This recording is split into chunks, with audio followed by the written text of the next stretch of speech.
Hi there, I'm Evan Troxel. Welcome to my podcast about how technology is changing the architectural profession.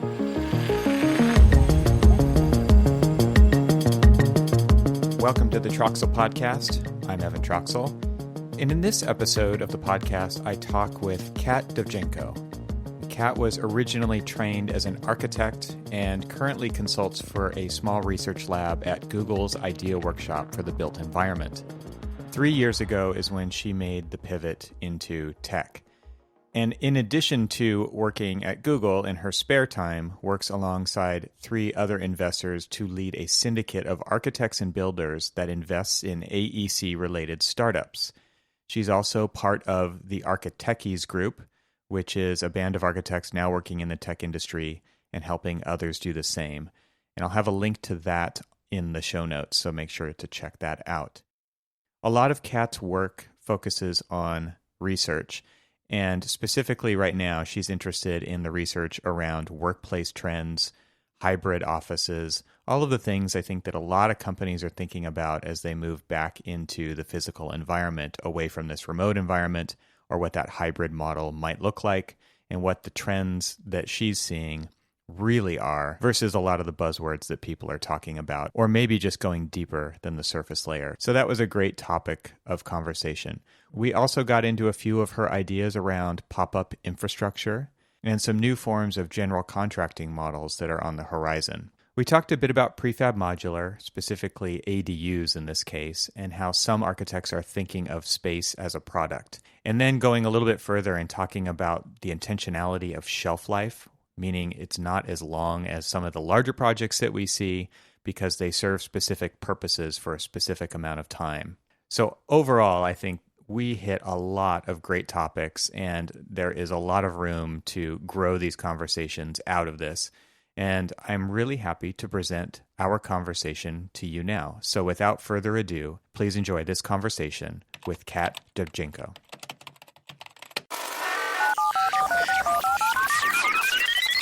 Kat, welcome to the show. I'm so happy that you're here. This is going to be so much fun. I'm glad to be here. What I wanted to tell you first was I really appreciate what you do on Twitter. I think that your approach to Twitter is different than most people in that, first of all, I feel like you really pay attention to people, which is excellent. I mean, you're constantly looking for who is doing what rather than just the what that's going on. And I like that.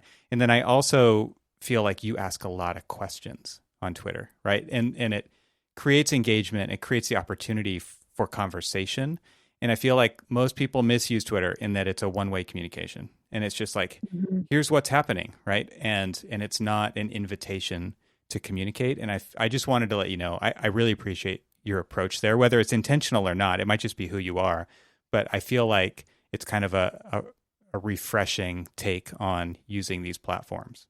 Thank you. Yeah, it's I've been on Twitter for many years now, and I have met some of the most amazing people there. And I think a lot of time, I don't know if you've noticed this, but many times I'll reply to venture capitalists or people in tech. Yeah. And I might have mentioned something where this isn't a new idea, or, hey, you should talk to this person, or have you looked at this particular idea, simply because my background is very different to theirs and I'm able to at least link. So I really do enjoy linking people and ideas together. So that's probably what you're seeing. It is. And I think there's what's great about that is like it's totally selfless, right? Like it's like, oh, because you have this diverse way of thinking and this background, you're just connecting dots. And you're not looking for much out of it. I mean, you might be getting something out of it, but at the same time, like that's the whole idea, I think, behind a platform like that is to link communication and to link ideas and to be the sum is greater than the parts. It has the potential to be. So I appreciate the way that you use that. And I feel like you, I've met so many great people on there, so many guests of this podcast, yourself included, right? That It does serve that function really well. And I do feel like our community, if I could call it that, is there, right? More than just about any other place. So that's also a great reason for people to really pay attention to it. Like, I don't know if you're very intentional about curating lists of people or anything. I have like one list that I pay attention to on mine, and I it's the architecties sort of people, right? It's that Mhm. community that I do really pay attention to in a particular list, and everything else is just kind of everything else. But I'm so happy that it gives us that opportunity to connect without borders, and um, it's Yeah. fascinating. Yeah, it's been such a good run, and I really do appreciate it. And I don't know about you, but I found that over the past probably year, and maybe this is just because I'm more attuned to it, but over the past year and a half or so, there's just been this explosion of conversation around architecture, construction, technology, and just an explosion of people on that platform. So I don't know whether that's just because I've been more attuned or whether that's actually the fact that there's this great interest that's coming through.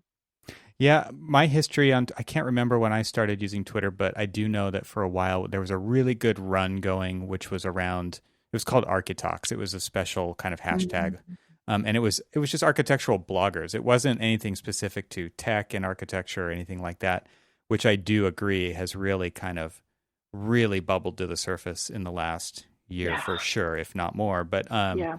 I want to say it was probably, I don't know, 6 years ago, something like that, where this Architox blog community where people were really like there was a Google sheet with topics, and people blogged about the Wow. topics and let release them on a schedule so that you could get a variety of experiences and kind of consume all those at once from people all over the world.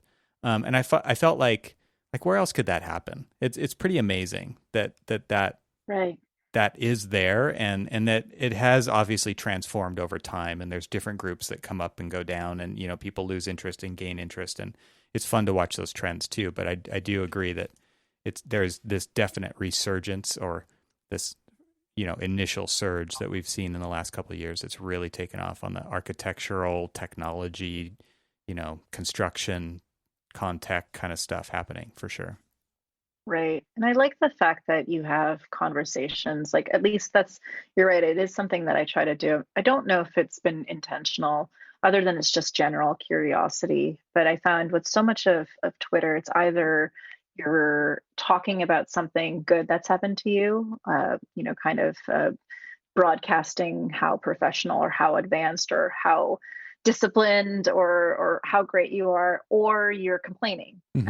And Hmm. so the middle ground of actively trying to have discussions or meet people or link ideas together has been really where I think it should go, and where I've tried to do. Like, I have done the occasional kind of like, look at me, I'm so successful post, which I think we're all a little guilty of. And I have certainly done a complaining about, I don't know, like an airline or something, which is the common complaint on Twitter. But generally, I've tried to be a little bit more open and more conversational.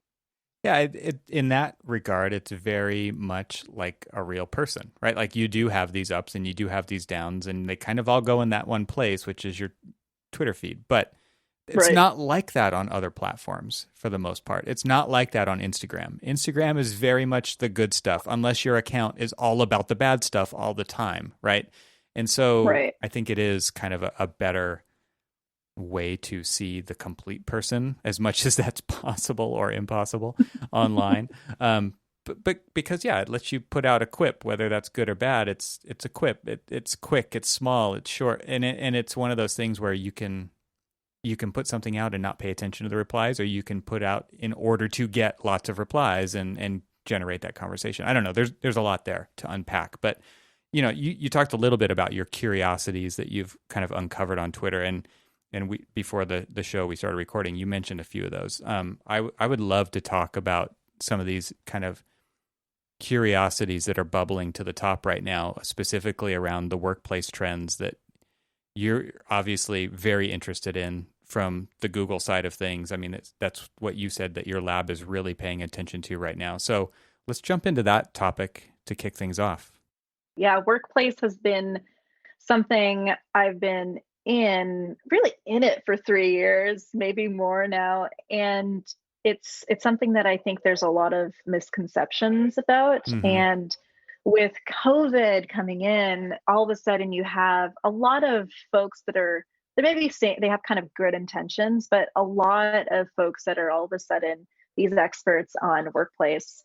And I think generally I'm going to speak about workplace when it comes to tech work and knowledge work and my experiences at Google and at the lab.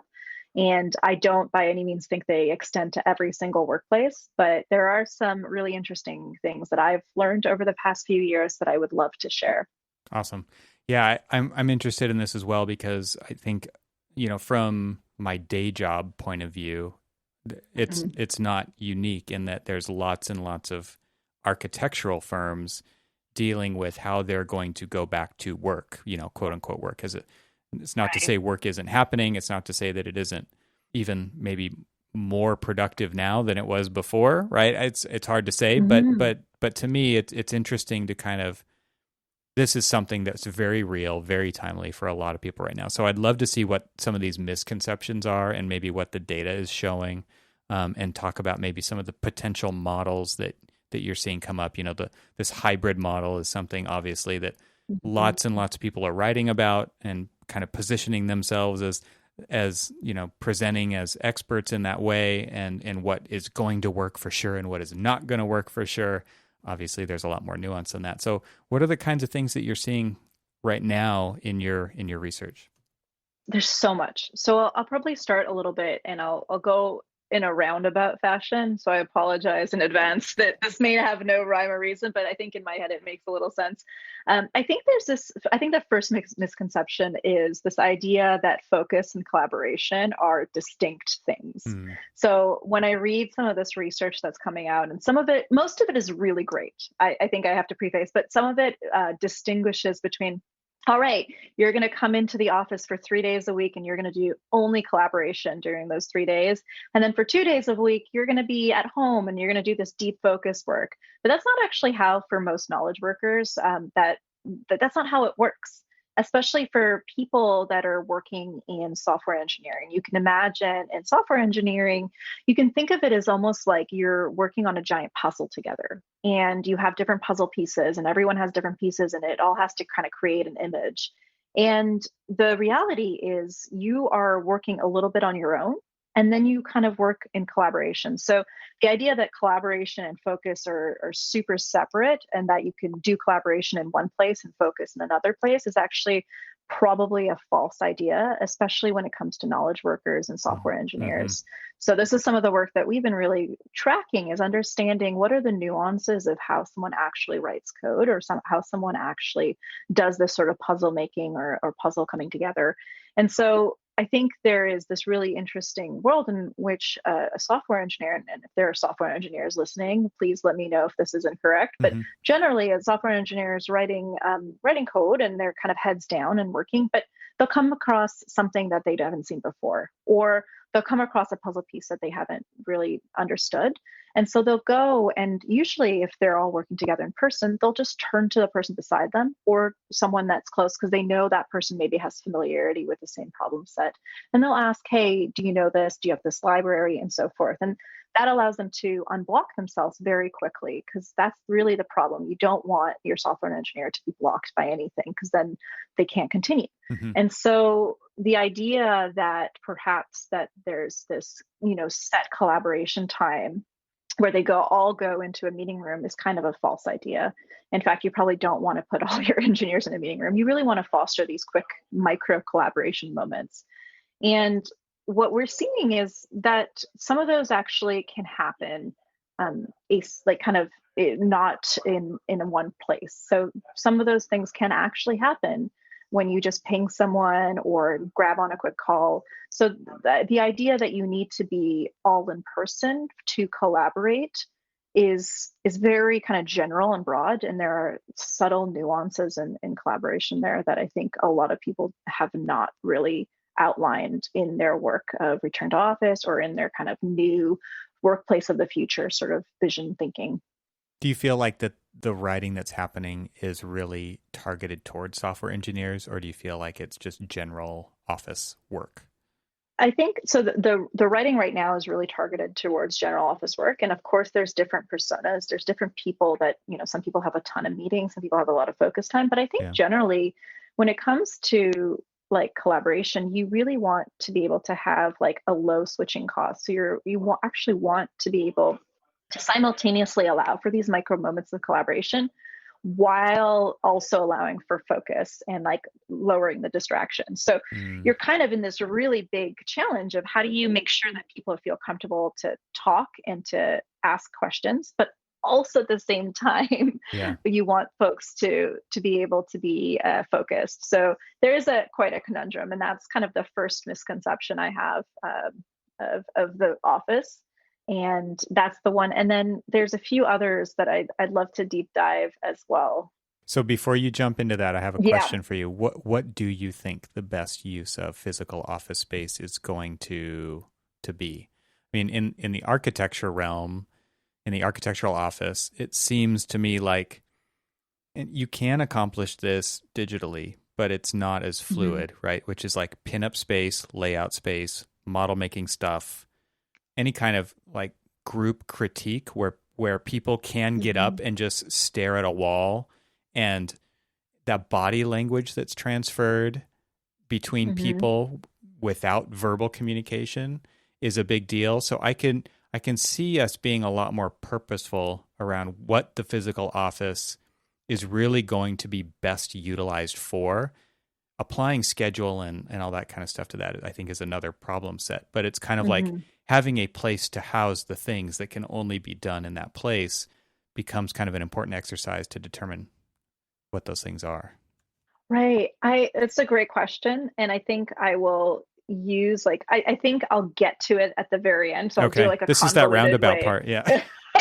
Okay. Because I think like I think that before we even start to figure out like what's the best use, I think that the too long TLDR of it, too long Hmm. didn't read, is basically that different types of work will require different types of offices, and Yeah. a general one size fits all kind of approach is probably not going to be the ideal. Yeah.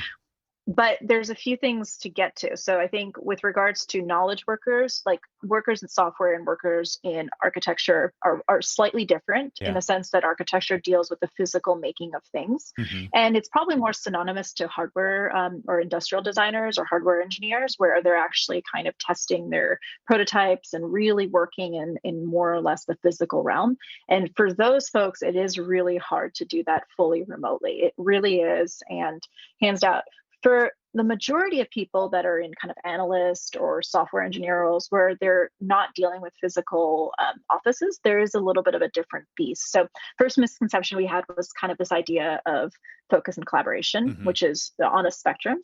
I think the other one is really interesting, is this idea of the commodification of the office. So, Google was a big pioneer of office space, and it had this incredible office with bouncy castles and pool tables and amazing food. And at some point, that became the norm, Yeah. where all these offices in Silicon Valley, at least, were trying to entice talent. And they were able to, entice talent and keep talent at the office longer. Yeah. And that was a really big benefit. And so the office really functioned as this sort of thing. Then you got WeWork, and they were able to kind of allow everybody to have that experience. Right. And now you have this kind of commodification where, for knowledge workers at least, that's just the assumed norm, Hmm. that that of course I'm going to have food at the office. What are you talking about? Hmm. And when we talk about something like the hybrid model, which is coming into play, it's really popular right now, which is like kind of 3 days in the office, 2 days at home, or some sort of formula of this. Hmm. I think what is the problem with that is that there's just everybody's going to do it, and there's still this commodification. So in order for you to entice top talent now, you have to be differentiating yourself on a completely new level.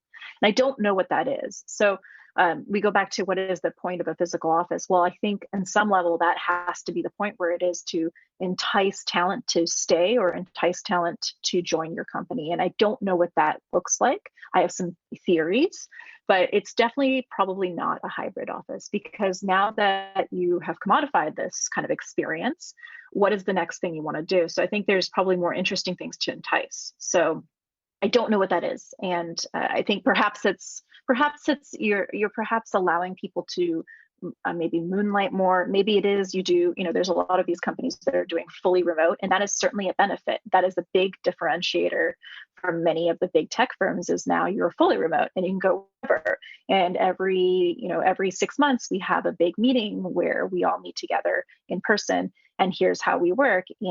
Or I've seen a recent one of a company called Gumroad, where you're only actually working as kind of a super consultant. So you choose to work 5 hours a week at Gumroad, but then you're working maybe 4 hours a week in something else and so forth. And you get paid really well, but you are kind of part of almost like a guild-like structure. So Wow. you're less of a full-time employee and more of like kind of this part of this collective. And I think when we think about the future, it's going to be like kind of in this collective world. It's going to be decentralized. It's probably going to be lightweight.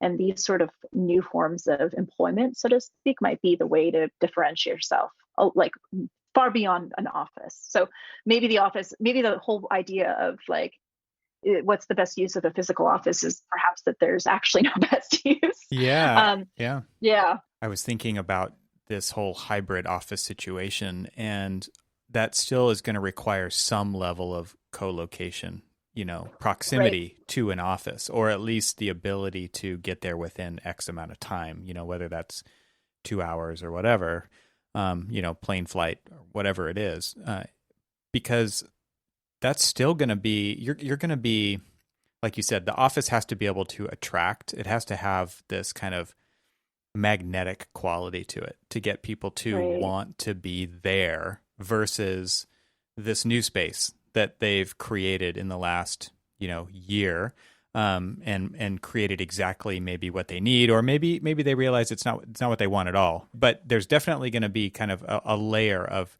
top talent that is only going to be open to working for companies that are 100% remote, because it gives them the most flexibility to work from wherever they want. Those companies that offer that is what every other company is going to be competing against. And that, to me, is when you start to talk about how companies are going to differentiate, they really are going to have to kind of rethink all of that. I think it's going to go way beyond benefits, right? Because a fully remote company is going to offer fantastic benefits too, right? And so you have to start to really think, how can we compete against a company that can pull the top talent from any location, because location doesn't matter. You're decoupling location from work. You're potentially decoupling time from work. Who cares when you do it, as long as you do it when you say you're going to do it?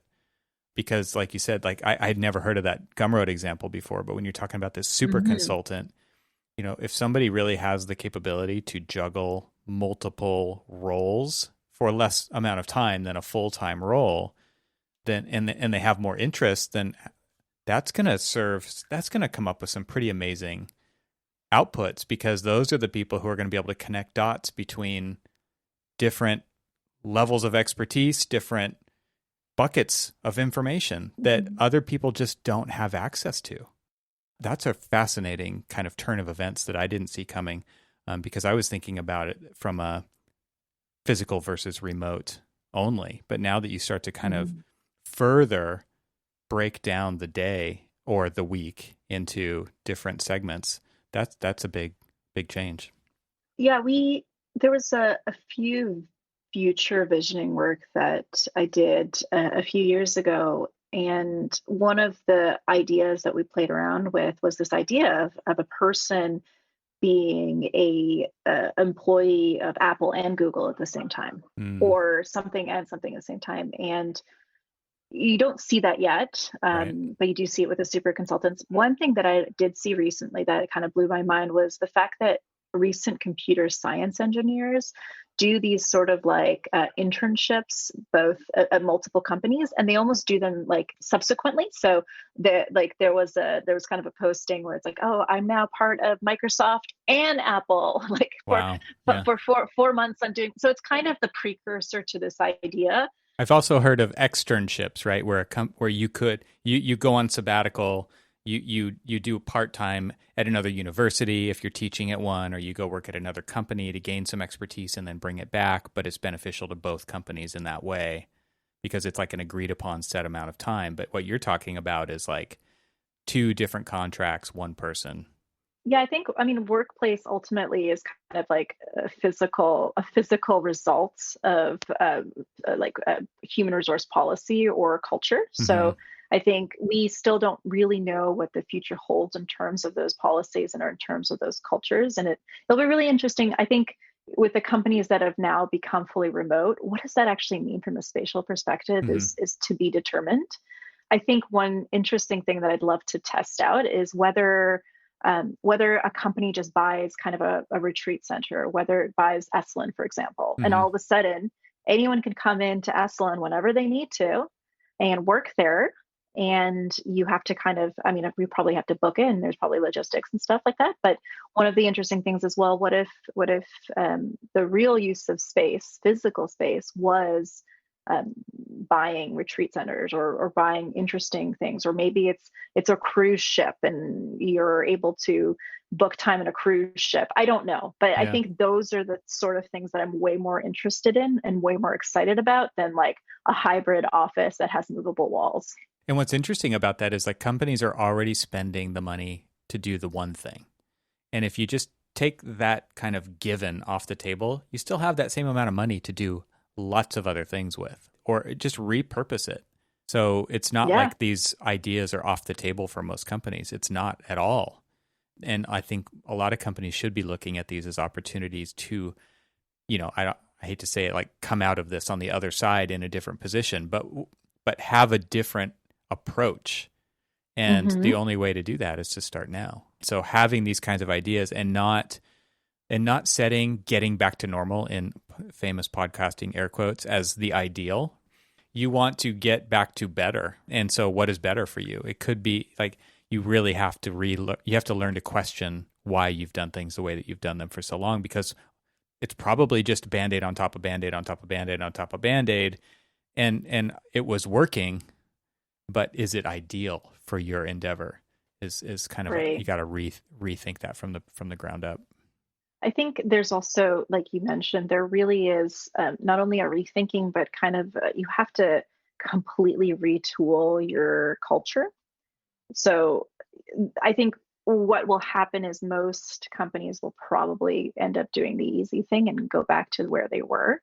For those that are fully remote, for those that have kind of taken the big jump, it will be really interesting to see where they go.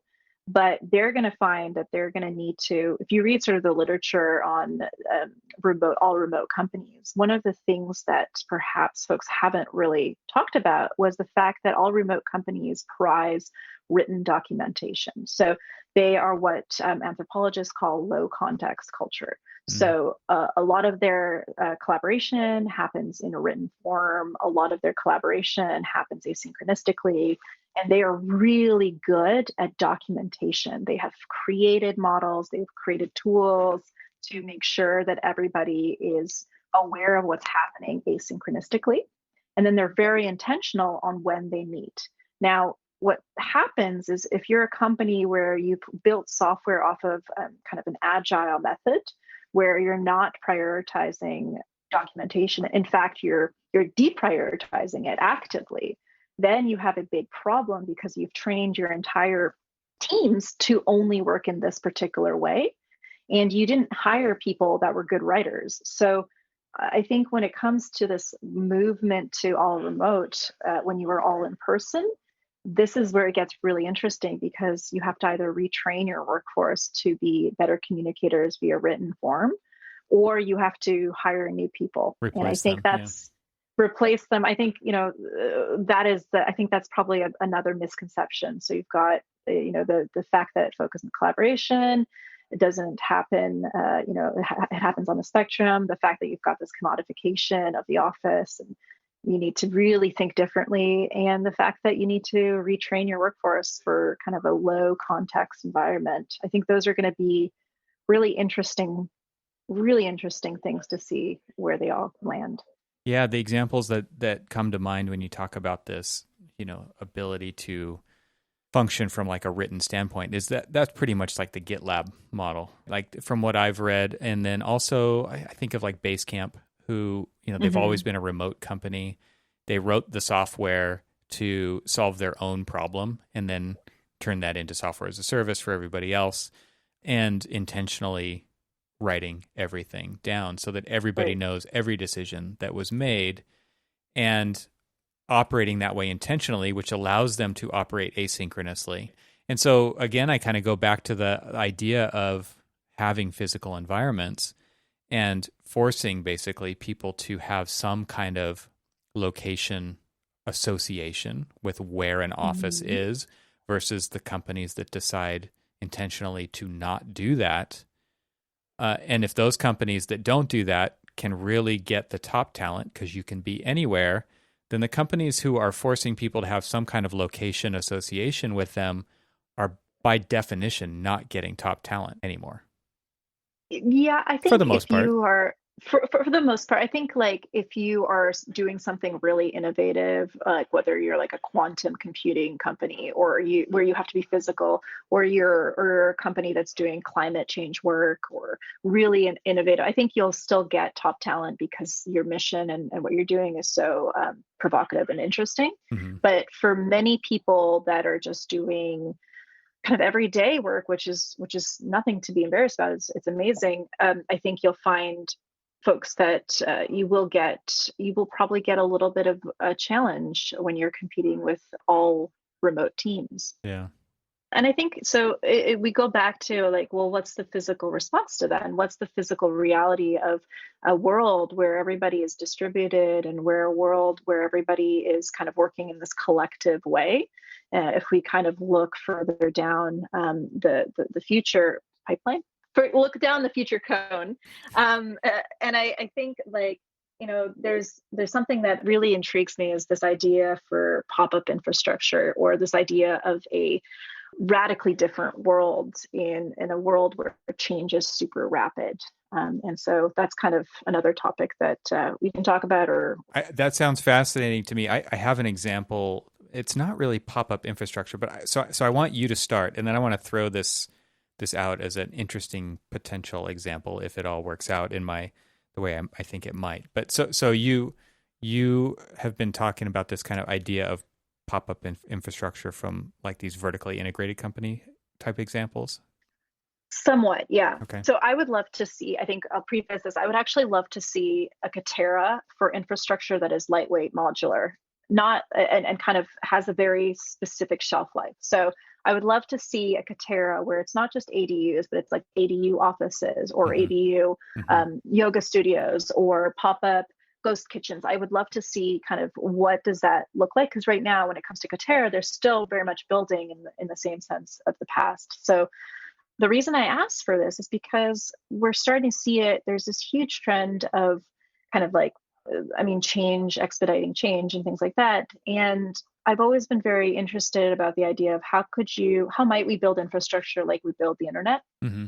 Is there something we can learn from how the internet is built that can be translated into infrastructure? And that's a very kind of like vague and poetic sort of idea, but I think the way the internet works is that they have kind of a high upfront cost, and then they have marginal additional costs.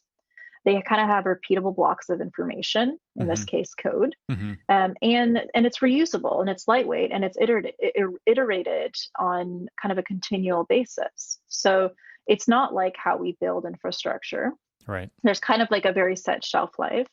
And so I really think there's kind of a world in which we have kind of a barbell approach of infrastructure where we have things that are very lightweight and modular, maybe mobile. You see these with like the Sprinter vans, and Sprinter vans having like offices. Yep. And then you have kind of like very long-term, 100-year, 150-year plus infrastructure that is meant to be long-term.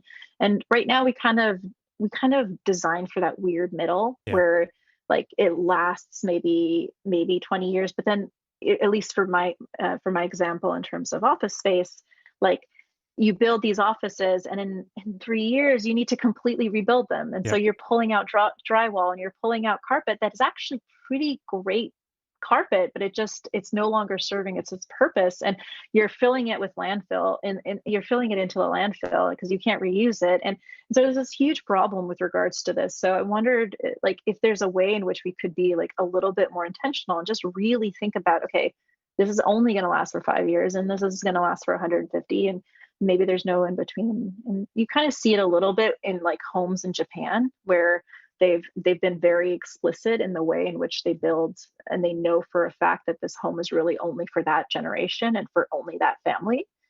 So I'm wondering if there's something there we can learn. Yeah, it's like an expiration date, right? That has to be built Right. into the.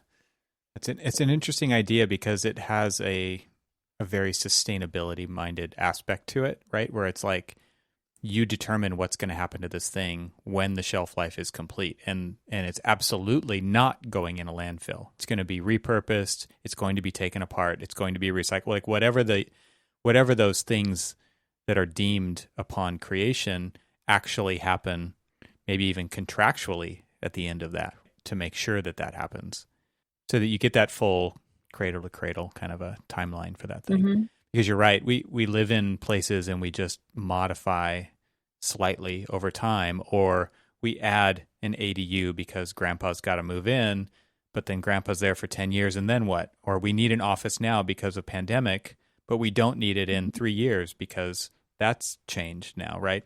Mm-hmm. And so then what happens to those things? And I don't think Right. that there is that level of intentionality being applied to those. Right. And I mean, the what you're mentioning with these ADUs is probably the first thing on the horizon. All of a sudden you can at least like have space on demand, right? Right. So your first ring of that was really kind of the WeWorks, and you would get space on demand. But all of a sudden now you can have your own space on demand. And Right. what does that actually look like? And I think we'll see. I've always considered ADUs as kind of a precursor to innovative, like they're like a testing bed Yeah. for innovative construction methodologies, because they're so small and they're little products. And I think we'll see like space as a product, and I don't know what that ends up being, but I've seen everything from like a little yoga studio ADU to obviously an office. I think we haven't really found what the architectural, oh my gosh, it's going to sound like the most architect thing, but like I don't think we found the architectural ramifications of ghost kitchens yet, which are another byproduct of these like need for lightweight infrastructure. So I think there's going to be a really interesting field for both architects and builders and so forth in the future when it comes to kind of modular, highly decentralized kind of infrastructure. We just don't have those kind of solutions. So the example that I alluded to before we jumped into this was, are you aware of the Mr. Beast? One of his latest. He's a YouTuber. He's got 50 million followers, Yeah. and basically shows that. I mean, this latest example. Basically, he's done all of these kind of really interesting giveaways, whether it's cars or money, or I'm going to buy you a this or I'm going to buy you a that. It's very kind of philanthropic in a way. It's all in. Mhm. It's also not philanthropic in that it's trying to get clicks and eyeballs and all that kind of stuff, right? And a social media Right. following, but using each kind of event, let's just call it, as leverage for the next even larger event. And now he's at the point where he launched his own food chain Hmm. without owning any of it himself. So kind of an Uber, kind of an Airbnb model, where he's created a platform by linking together existing food provider kitchens, right? Like Buca de Beppo and some other ones that are within his network that he started to create, and then linking those up with DoorDash and Grubhub and all of those types of food procurement services that are app enabled, right? And with his 50 million followers, created his own menu that those existing kitchens now provide based on his Right. ingredients, his recipes, his menu. There are no physical locations at all. There is a video that he put together where they basically put up some fake signage one day and had miles long of free food giveaways to kind of promote this, but there are Wow. no physical locations. Like that was just for that one video that they did to kind of hype this thing and launch it. It's all enabled through existing delivery services, which are all app enabled, and through Mhm. existing infrastructure, kitchens that probably were seriously hurting because of COVID, and now Right. they're not. So there's all kinds of interesting kind of new ways to tie things together using existing infrastructure, whether it's digital or physical, to create new opportunities for things like this. And I almost wonder, because the ultimate sustainable move is to reuse, right? Whether it's right. and there's tons of existing space out there, whether it's slightly used or not used at all, there's a lot of it. And cities don't know what to do with this space. Like that to me is kind of a missed opportunity when we're talking about these new ways of delivering architecture or space as a product. Is like, there's already so much space out there. Right. Why can't we just use that? That would be a very sustainable thing to do instead of building new and throwing stuff away. Yeah. I mean, the counter argument is built because it was built for another purpose, and it's totally hard to change that. I think, if you have something like this Mr. Beast situation, you obviously, your ideal is to create a space like you'd want to create a ghost kitchen because it's the most efficient, because your drivers only have to go to one place. They don't have to go all over the place, and you're able to drive this level of efficiency. So I think it sounds like what he's doing is generally pretty interesting and cool. I think we haven't yet to see what the spatial ramifications of that are. Yeah. But it does bring a really neat, it does bring a really cool sort of link back into this kind of idea of an integrated, integrated space, or integrated even GC, or an integrated company, where all of a sudden this guy is using, you have kind of a linear business, which you build something and you sell, I don't know, donuts or something. So you build this business and you sell donuts, but you don't really control the relationship with your customers. You may through marketing and things like that. But what this guy has been able to do is really fascinating, where he's kind of like created this layer on top, where it's this like relationship layer, where he's really like created this intimate relationship with his customers over time through these videos. And now he's going backwards to monetize that to a certain degree in a different way than he used to be.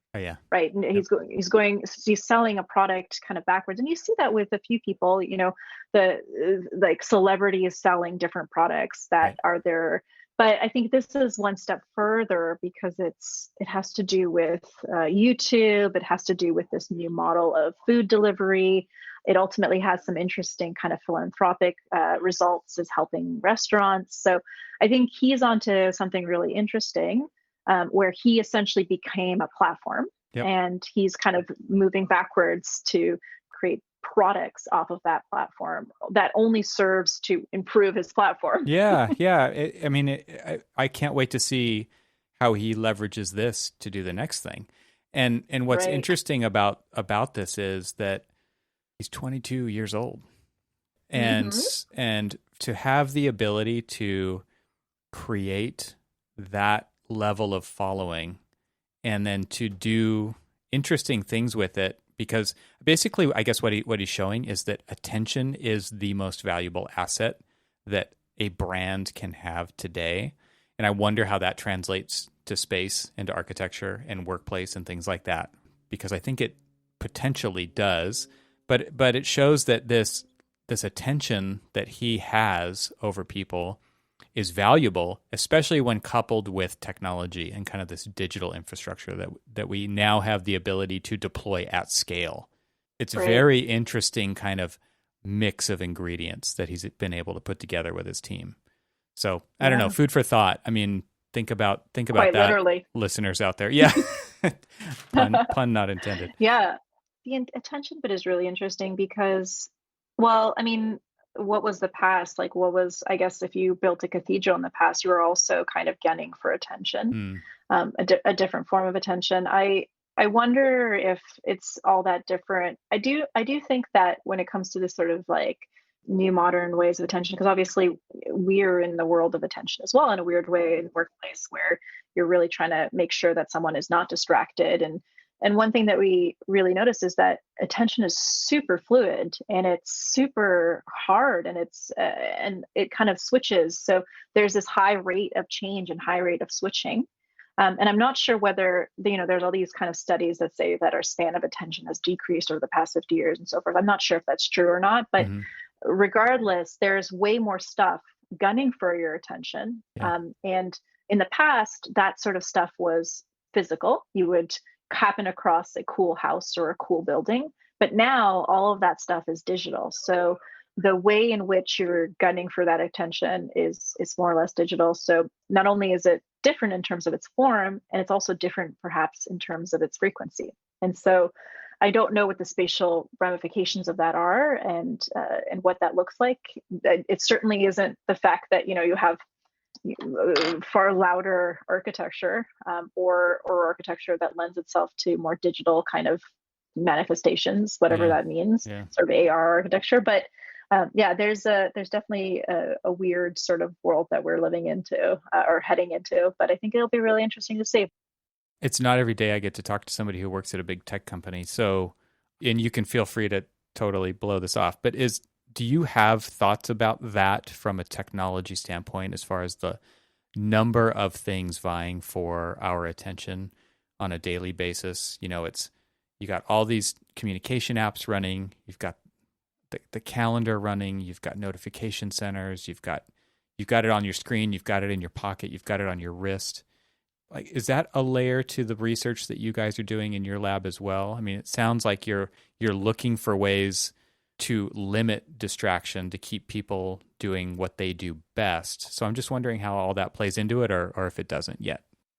Yeah, I think with regards to really the future of work and the workplace, I think there's probably some ethical considerations. There's probably some health and mental health considerations. Those are things that we don't dive as much into, although it is pretty obvious that if you do get distracted, it is really hard to get back into those states. And so we're really curious about what are the things that let you stay in and stay in various types of flow state. Sometimes flow is not actually what you want to be doing, but for some professions, you do want to be in a flow state. And the nature of flow and the idea of flow, and there's a whole bunch of literature on flow states. It really is about this kind of mastery of things. So you're a master of the task, and you're able to be in flow. This is really about kind of some of the work that is done on athletes. So Mm-hmm. we have looked in a little bit about, like, what is the brain when it's in flow, when it's being distracted, and so forth. But it is a real challenge, because you don't want to have someone that is completely undistractable, because sometimes you want someone to be bothered because you want the other person to be unblocked. Mm-hmm. So there is kind of from an individual standpoint, you obviously want to minimize distraction, but from a kind of group standpoint, sometimes you do want that distraction, or the healthy kind of distraction. So we do think about that a little bit, and obviously there's digital solutions to that, where you manage your own time, and there's like kind of nifty things where you could turn off notifications, Mm-hmm. and there's various forms of things that turn off notifications. But there might be other solutions in the works, where perhaps it's like an object that helps you turn off notifications, or it's the way in which a space is designed such that it promotes the healthy kind of distraction, and then doesn't promote the unhealthy kind of distraction. Yeah, it's a weird world, right, to have to navigate that. It seems like everybody's kind of navigating that individually. I mean, everybody has a different set of distractions potentially, right? You're talking about, like, we've got homeschooling kids right now. We've got them on Zoom calls. We've got the various things going on in our location, in our community, the stuff that's happening at work. There's so Mm-hmm. many kind of inputs to that everybody's kind of dealing with at various levels of success or not. So I always wonder how would a big tech company handle that, when they're the ones who are also in some ways like putting that stuff out there for people to have to then be forced to navigate. Right. I think making it easier to make your own choices is probably the big thing.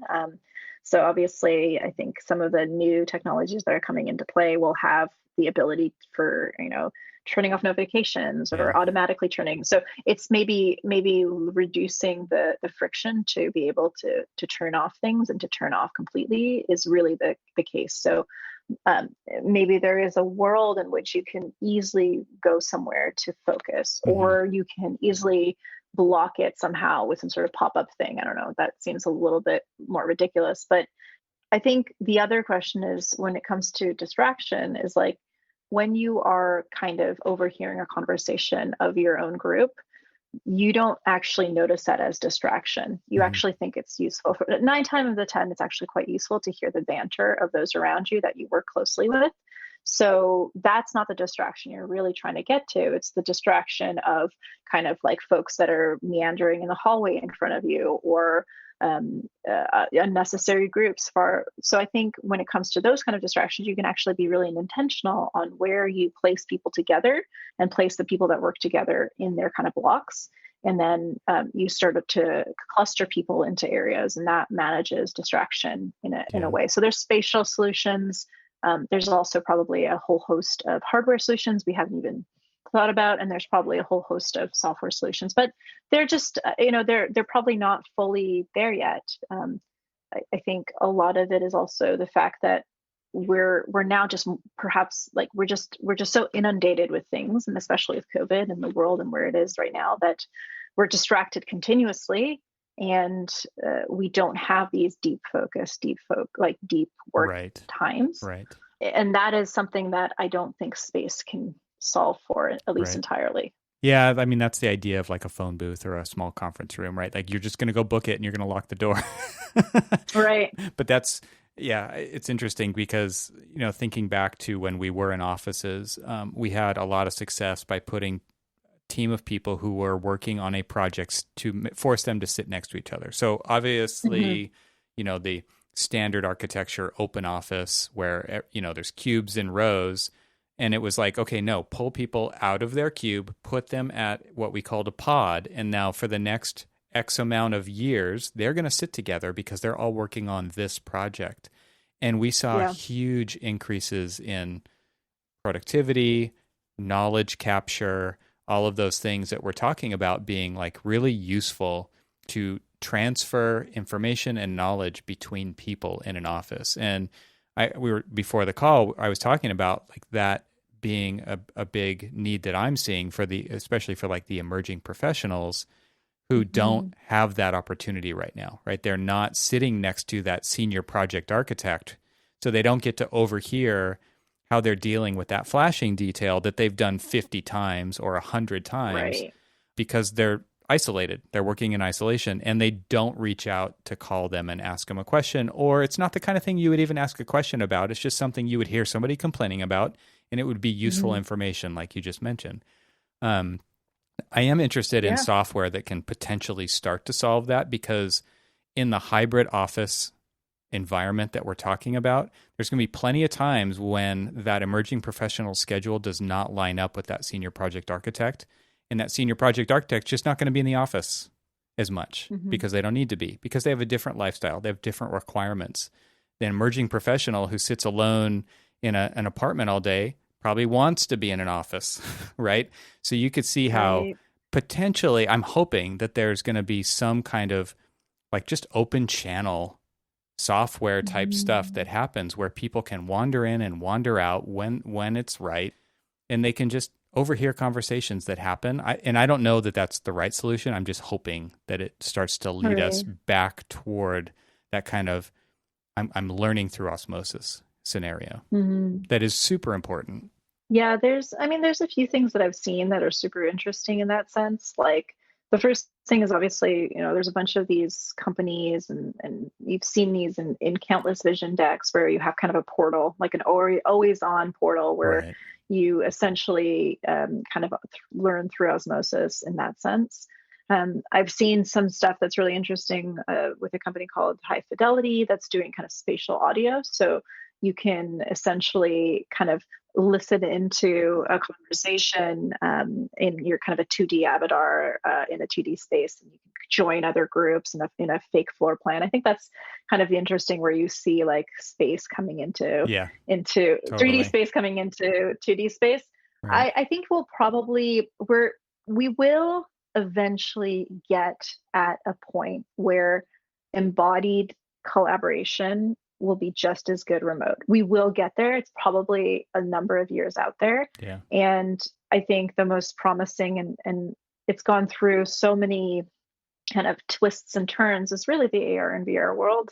I did some work in Spatial, in Magic Leap, and it's just a different experience altogether. So Yeah. I think we are probably eventually, I think the reality is we'll have a world that's increasingly decentralized, increasingly remote, and you'll have talent all over the world.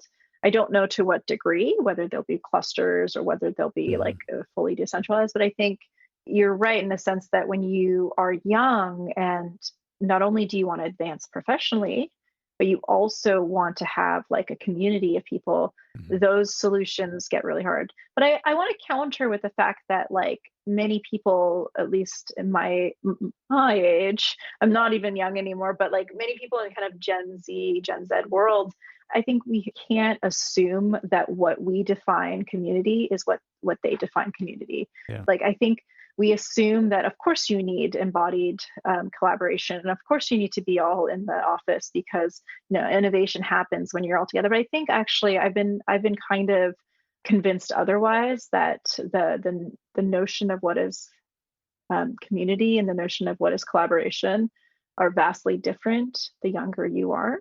Yeah. And that is going to be interesting to see where those solutions kind of come through.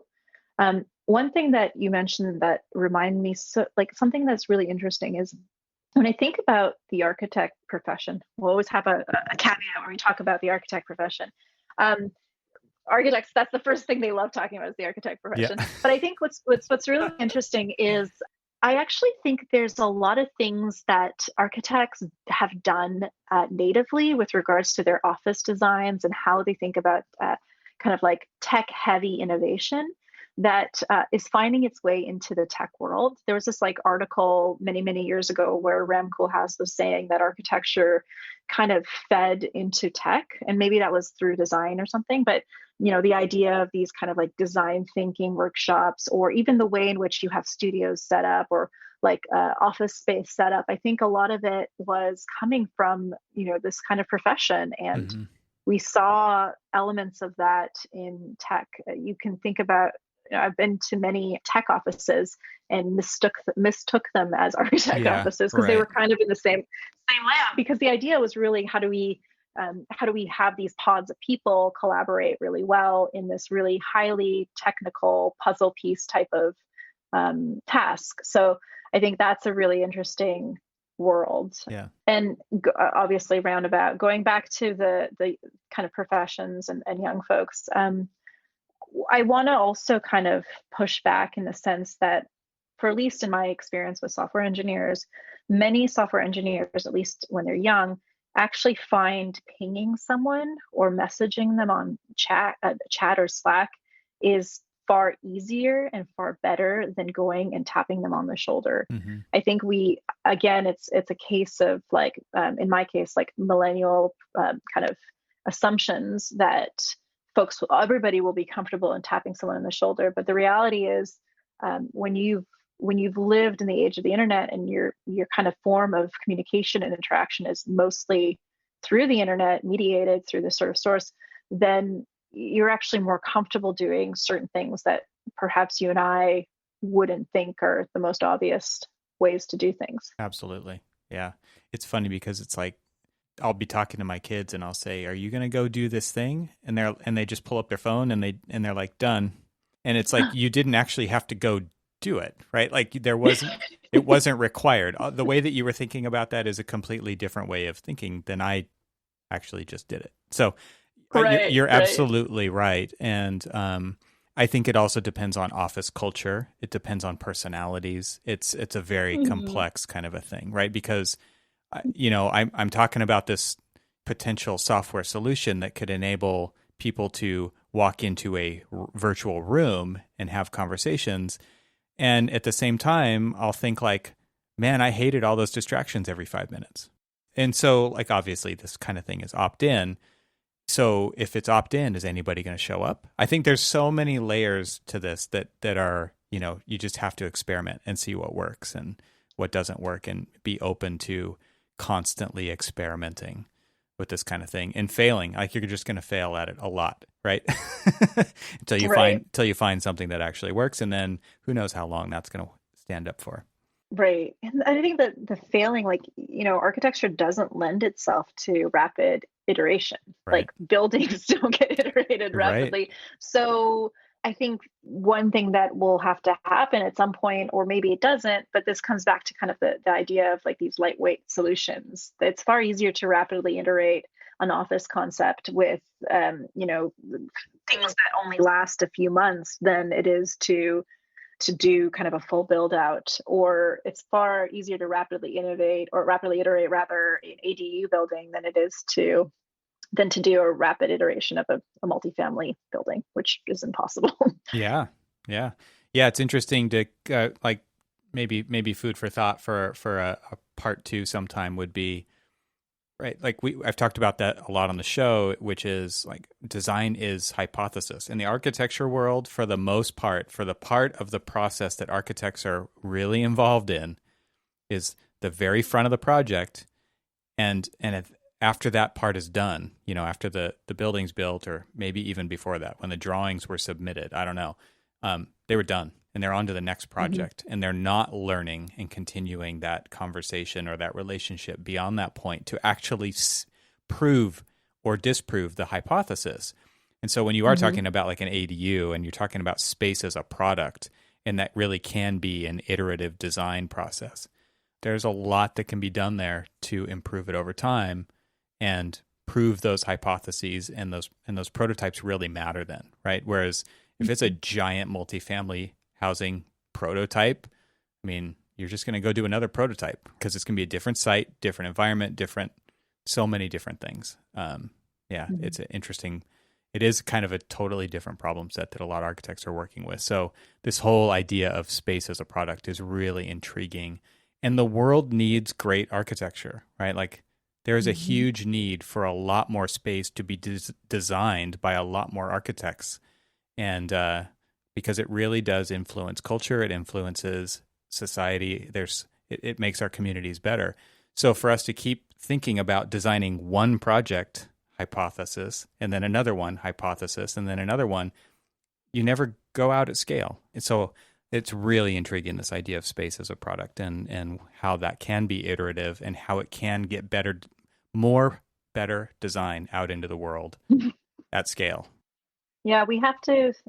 I think like I kind of ended some of the writing that I did, the one that we referred to, and we'll put it in the links, is I really kind of ended it with the fact that we need to think in a more infrastructural way. And you're right, the world needs better. I wouldn't say architecture. I think the world needs better infrastructure. And I would almost say, I mean, you kind of jumped the assumption where therefore the world needs more architects, and I would counter and say, well, maybe not. Like maybe the world needs more, I don't know, product designers and folks that are in construction. Maybe the world needs more, I don't know, like modular housing gurus or wizards or whatever ends up being their work, kind of their titles. So I think you're right. I think the world definitely needs more iterative, or at least built space needs to be more iterative. I have a sinking suspicion that just with the rise of all these incredible companies that are not led by architects, that are led by tech, tech founders or people in the tech world, I have a sinking suspicion that perhaps the solution won't come from architecture purely, but will actually come from technology, and will actually be an example of what like kind of Mr. Beast is doing, where you have a company that owns a relationship, a platform, and then it goes backwards to build something other than that. And ultimately, there's only so much you can do with regards to pure. There's the low-hanging fruit, so to speak, of the digital world have already been picked clean, and so you kind of have to go backwards. So, you see that a little bit with Netflix creating its own movies. You see that with Uber creating its own cars, Mr. Beast creating his own food situation or food kind of product. And so I think what we'll see is some sort of platform stepping backwards and creating its own spatial solutions. Yeah. We have no idea what those are. And I'm hoping that architects kind of lead the forefront, but I think they're really there for the ride. Yeah, interesting. Very provocative. I appreciate that. It's good food for thought again for that terrible pun once more. Well, I really appreciate your time today and your generosity. And I love the way that you're thinking and putting it out there and continually asking questions and engaging with this community. And I would love it if you want to give everybody a way to connect with you online and let everybody know how they can follow along with the work that you're doing. Yeah, you can find me on Twitter at Kat Dov, KatDov. And then my website is just dovjenkodesign.com.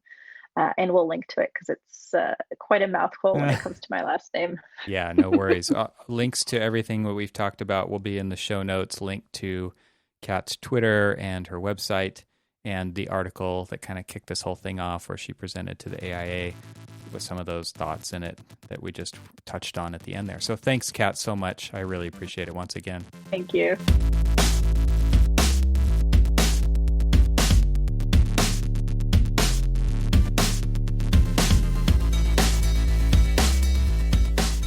Thanks for hanging out with us today. This show is part of the Gable Media Podcast Network. You can see all the shows at gablemedia.com. That's GABLMEDIA.com. You can help support what I'm doing here by leaving a 5-star review on Apple Podcasts and help get the word out, and of course, share it with your friends. I'd love to hear from you, so leave a comment on the website at trxl.co/podcast, where you can find every episode. You can also follow me on Twitter and Instagram and YouTube. Just search for eTroxel. Talk to you soon.